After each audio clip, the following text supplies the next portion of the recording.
The bullies at Lincoln High thought it'd be hilarious to put the new kid in a chokehold and knock him out cold.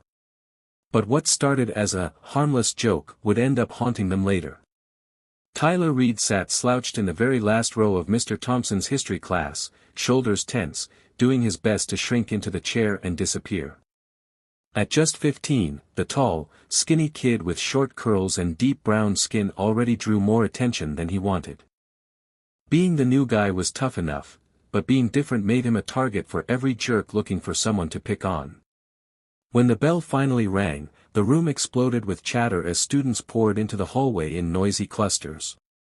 Tyler took his time packing up, hoping his usual tormentors would clear out before he had to move. "Hey, String Bean!" Brandon King called from across the room, flashing that smug grin of his. "Waiting till the coast's clear so you don't snap in half." Tyler zipped his backpack, pretending not to hear. Brandon, 6 feet of muscle, ego, and bad attitude, had made it his mission to hassle Tyler since day one. And, as always, his two shadows were right there with him, Ryan Carter, tall and lean, the kind of guy who laughed at every dumb joke the leader cracked, and Mason Hill, shorter, heavier, always desperate to prove himself. Just keep calm, Tyler told himself. For more classes, then the weekend. He was sliding his notebook away when Brandon's palms slammed down on the desk with a loud smack, making Tyler flinch. "I asked you a question, new kid." Tyler stood, keeping his voice low. "Just getting my stuff." He swung his bag over his shoulder and tried to walk past, but Ryan moved to block his way. At his desk, Mr. Thompson finally looked up. "Everything all right back there, gentlemen?" Brandon turned, wearing his fake innocent smile. "Yes, sir. Just helping the new guy find his way." Then, leaning close enough for only Tyler to hear, he muttered, "We'll finish this at lunch, String Bean." When they left, Tyler rubbed the spot where Brandon's hand had hit. Bruises didn't surprise him anymore. He never fought back, not because he couldn't, but because he'd promised not to. His dad, a retired MMA fighter, had been teaching him Brazilian Jiu-Jitsu since he was 7. By the time they'd moved to Chicago for his mom's new hospital job, Tyler had already earned a brown belt. Before they left, his mother had made him promise, no fighting in school, unless it's life or death. And so far, he'd kept his word. In the cafeteria, Tyler always sat by himself, way in the back, near the emergency exit. He kept his head down as he moved through the lunch line, grabbing a sandwich, an apple, and a bottle of water. Just as he paid, he spotted Brandon across the room, whispering something to Ryan and Mason. Tyler gripped his tray tighter and headed for his usual corner. But halfway there, his foot caught on something. He stumbled forward, the tray flying, food and water splattering across the floor. The cafeteria went dead quiet for a second, then laughter broke out. Tyler hit the ground hard on his knees, his sandwich smashed beside him. Looking back, he saw Mason's foot slide back under the table while Brandon high-fived him. "Oops," Mason said loudly. "Guess the String Bean forgot how to walk." Tyler's face burned as laughter rippled through the room. Some kids looked away, others held up their phones, recording. He silently picked up what was left of his lunch. Mrs. Parker, the cafeteria monitor, hurried over. "What happened here?" "I tripped," Tyler muttered. He knew telling the truth would only make things worse. She sighed. "Be careful next time," she said before turning to break up another table's argument. Tyler dumped what was left of his food into the trash, then sat back down at his usual spot, appetite gone. The cafeteria noise faded into the background, replaced by the pounding of his own heartbeat, steady, angry, and building. Have you ever watched someone get pushed so far you knew something inside them was about to snap? What would you do if it were you, cornered, humiliated, treated like you didn't belong? Before we move on, tell us, what city are you watching from right now? Drop it in the comments below.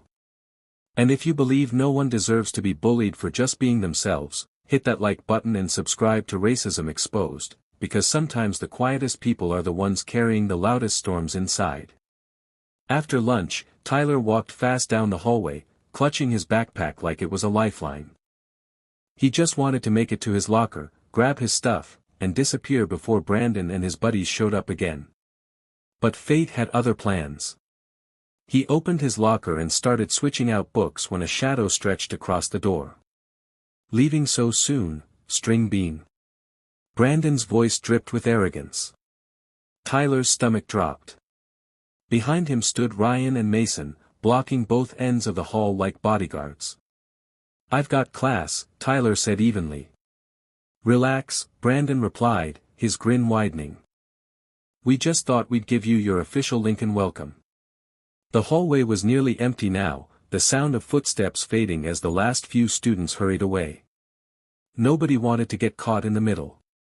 Before Tyler could react, Mason shoved him hard against the lockers. Ryan yanked his backpack right off his shoulders. "What's the rush, man? You nervous?" Ryan teased, smirking. "Cut it out," Tyler snapped, sharper than usual. "Oh look, the new kid finally grew a backbone," Brandon laughed. Then his grin faded, replaced by that cold, mean stare. "Come on," he said. "Let's take this somewhere private."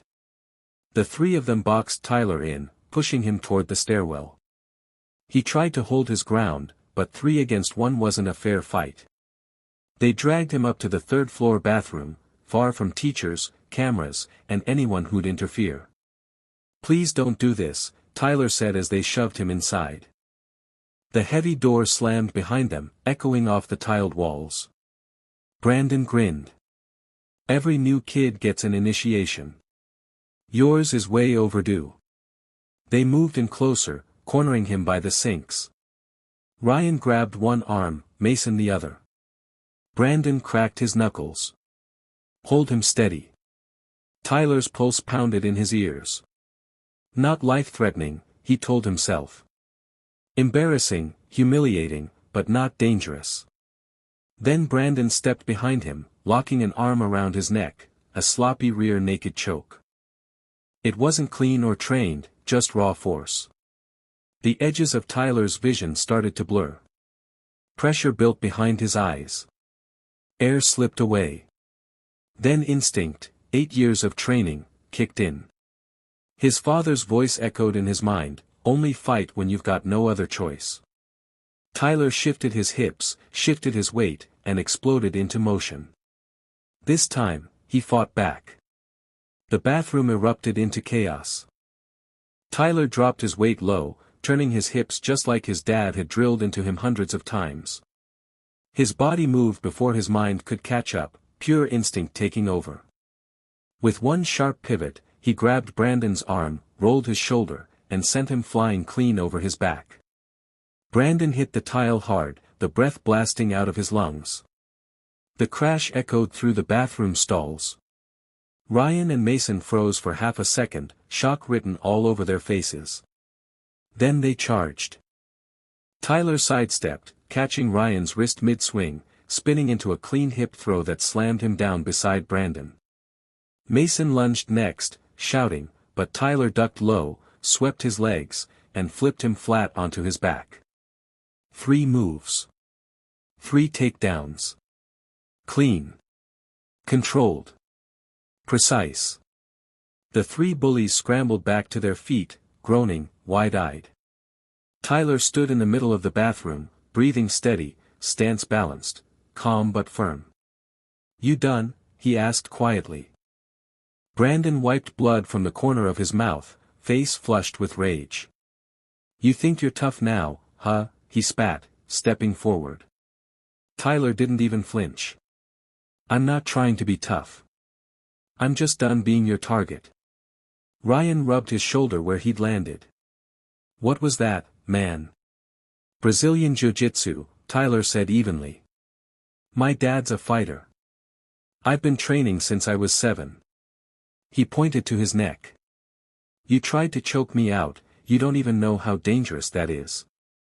A few more seconds, and I could have been dead." Mason shifted uneasily. Man, we didn't mean. You did, Tyler cut him off, voice calm but sharp. You crossed the line. You could have killed me. He let the words hang for a moment, heavy and deliberate. Then, colder, this time, I held back. I didn't break anyone's arm.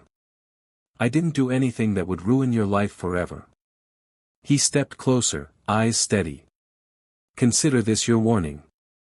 You ever touch me like that again, if you push me past this line, it won't end with a couple bruises. You'll find out what it means to lose more than just your pride. The laughter was gone. Brandon's cocky smirk melted into something uncertain. Ryan rubbed the spot where he'd hit the floor. Mason looked at the ceiling like he wished it would swallow him whole. Then, the bathroom door burst open. Standing there was Mr. Green, the vice principal, eyes wide as he took in the scene, 3 shaken boys and Tyler, standing steady in the center. What's going on here? He barked. Nobody had an answer that sounded even remotely believable. Tyler slung his backpack over his shoulder, met each of their eyes, and walked past them toward the door. See you around, he said calmly, leaving behind nothing but stunned silence. By the next morning, word had already spread through Lincoln High. Everyone had heard about what went down in that third-floor bathroom. Depending on who told the story, Tyler Reed had either single-handedly taken down 3 guys at once, or joined some underground fight club. The truth was simpler, and a lot more controlled. Because standing your ground isn't about starting a fight. It's about knowing exactly when enough is enough. So if you believe real strength comes from restraint, not rage, hit that like button and subscribe to Racism Exposed, because sometimes, the real power isn't in throwing the first punch. It's in knowing when to end the fight.